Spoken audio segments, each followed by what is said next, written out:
The playoffs are here, and you can predict the action all the way to the finals with FanDuel Predicts. Predict the spread, the total points, and even the game-winning moments that make the playoffs. Sign up and get a $25 bonus with FanDuel Predicts. Offered by FanDuel Prediction Markets, LLC, a registered futures commission merchant. 18-plus bonus is non-withdrawable and expires 7 days after receipt. Trading derivatives involves significant risk and may not be suitable for all investors. Manage your activity with their consumer protection tools. Restrictions apply. See terms at FanDuel.com/predicts/bonus-offer-terms.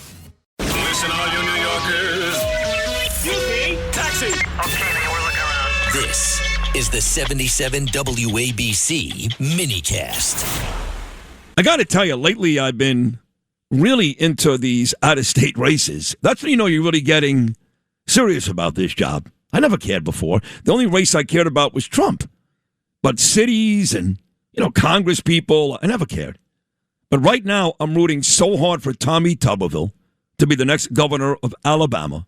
I rooted my ass off for that anti-Semite jerk-off Thomas Massie to lose, which he did in Kentucky. I rooted against Bill Cassidy. And I'm rooting in a big way for, obviously, Alex Sedan in Jersey, but Spencer Pratt.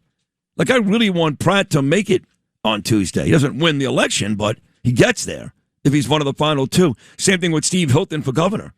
So I'm finding myself really caught up in these California races and rooting really hard. I don't want California. My friend Stella Escobedo was on a couple of days ago. She said it's worse here than in New York. She's in both places quite a bit. She said, Sid, it's worse here. There's more homeless in Los Angeles. It's brutal. I said, how can it be worse? We've got Mamdani and Hochul, she said. We've got Bass and Newsom. It's worse. So let's go, Pratt. Let's go, Hilton. I know KT McFarland, the genius, 4 different presidents, most recently President Trump, Fox News, bunch of times every week, on this show every Friday. I know you're paying close attention to California, yes? Yeah, and the reason I've been so impressed, not only with the, everybody's been impressed with the videos and the viral ads and stuff, but Brian Kilmeade said, he said to me, go listen to his interview with Joe Rogan.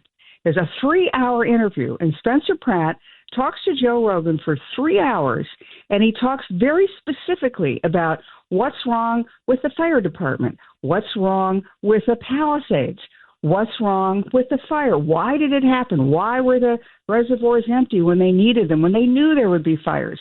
And then Spencer Pratt talks in very specific terms about the homeless problem in Los Angeles. He says it's not a homeless problem, it's a drug problem, and then goes through the fixes he would make.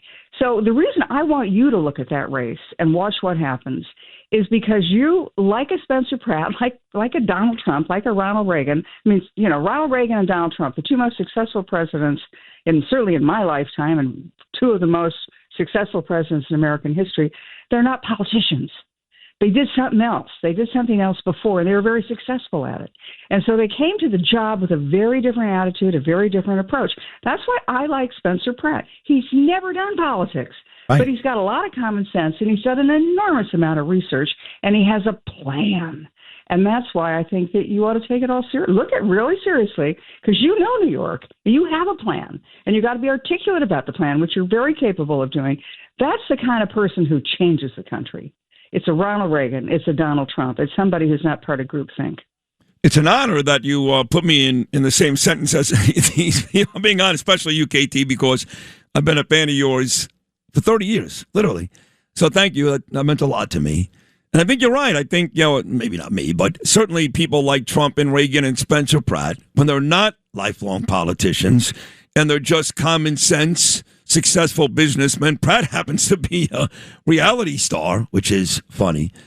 But I think we're going to see more and more people like that have great success. Look at Tommy Tuberville. I just mentioned him.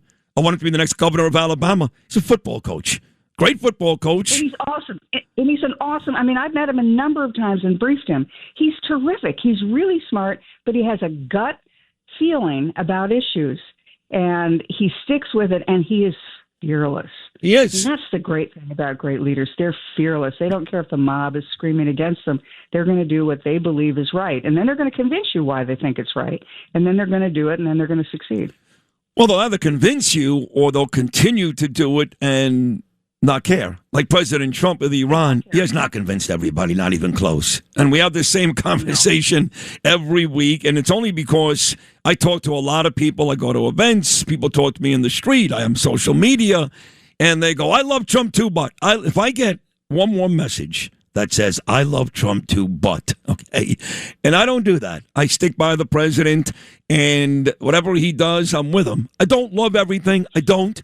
But a lot of those messages, I love Trump, but especially with Iran. I keep telling people, oh, it's going to be great. Prices are going to come down.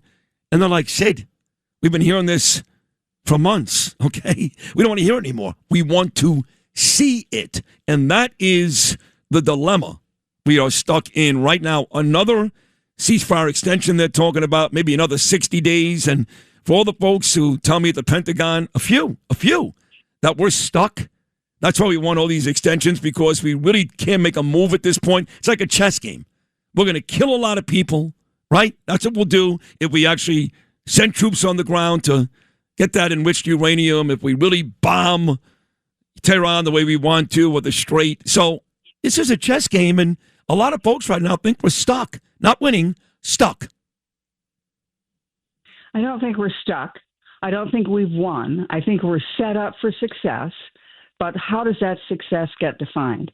To regime change, where we forcibly change the regime, where we kill all the mullahs, kill all the IRGC, then we're stuck with a country that we shouldn't be stuck governing. They should govern themselves. They're one of the smartest people in the world. 93 million people, internet savvy, smart guys, been suppressed by the IRGC and the mullahs. Let them govern themselves. But you have to help them to that. I mean, to me, the best thing that could happen is when there's a slow rolling coup, that we get a nuclear deal. The mullahs are greatly weakened. The IRGC is defanged. We are empowering the people who want to do business with the United States. The United States goes in and develops the energy industry, which has been completely abandoned and ignored by Iran, except as a cash machine. And then you have the Iranian people take over slowly. That is a possibility. Is it a strong possibility? We don't know yet. One thing we don't want to do is have Iran the Afghanistan redux or Iraq redux, where we get rid of everybody, and then we have to be an occupying force and a governing force, and we're worried about the water filtration systems. That's not our job. Our job is to set it up so the Iranian people can take it over themselves. Meanwhile, open the Strait of Hormuz, get rid of the nukes, and have a mechanism whereby you are sure that you have to not just to make these agreements. You know, if Iran says, oh, we're not going to develop nuclear weapons. Well, you don't believe them, but you have to verify it. And so we have to figure out how to verify it. Maybe that's to take a small number of people to go in there on the ground. Maybe it's to go with other countries to go find out all the stuff that's buried under the rubble. How do we get our hands on it? How do we make sure that it's not something that Iran can keep and then can use eventually for a nuclear weapon? And then we have to have the enforcement capability. The problem with the Iran nuclear deal, well, one of the many problems with the flawed Iran nuclear deal that President Obama signed, is there was no enforcement. They could break their word, and nobody could do anything about it. And they did. So we have to, and they did. Yeah. And they did time and time again. Right. And then how was our solution? We pretended they didn't. Of course, no. You got to have an enforcement mechanism. You have to. I told you I had a good buddy. His name was Ben Weinthal. He wrote for the Jerusalem Post. He split his time between Berlin or Munich, I forget, and Israel. And he would DM me on Instagram and go, they found more uranium, or they found more of this or more of that. And I think he did it 54 times in year one. Jeez. So I brought him on the air all the time. He'd say, sit on the air in Florida. Nobody was listening, but he would tell me time and time again with proof that Iran was not paying attention. And like you said, Obama and Kerry, they acted like they didn't know about it. They knew about it. Let me move over to New York. You're a great New Yorker, and you're pro-Israel. And I have to tell you that when I meet a person who's Christian or not Jewish, and they're pro-Israel, it really makes my heart warm. It's too easy for the Jews to be pro-Israel, even though a lot of Jews are not. I am really warmed by folks that are not, because I keep saying that if we're going to win this battle, which we're losing now, if we're going to win, we need the Christian people to be with us, and most are. I know you are. When you see this mayor decide not to come to this parade on Sunday, and he has the nerve to blame Israel, like I said earlier, KT, I'm not asking Mamdani to go march in a parade in Tel Aviv. I get it. I'm not asking Mom Donnie to go march in a parade in Jerusalem. I get it. This is on Fifth Avenue in New York City, right? All the Jews, and he claims, right, and he claims I'm the mayor for everybody. I love my Jewish New Yorkers. Well, moron, this parade is a parade for Jewish New Yorkers. It's not in Haifa. So what's his real excuse? Well, it's the excuse that a lot of people have seized on. It's anti-Semitism in another guise. It's, I'm anti-Zionism. I'm anti-Israel.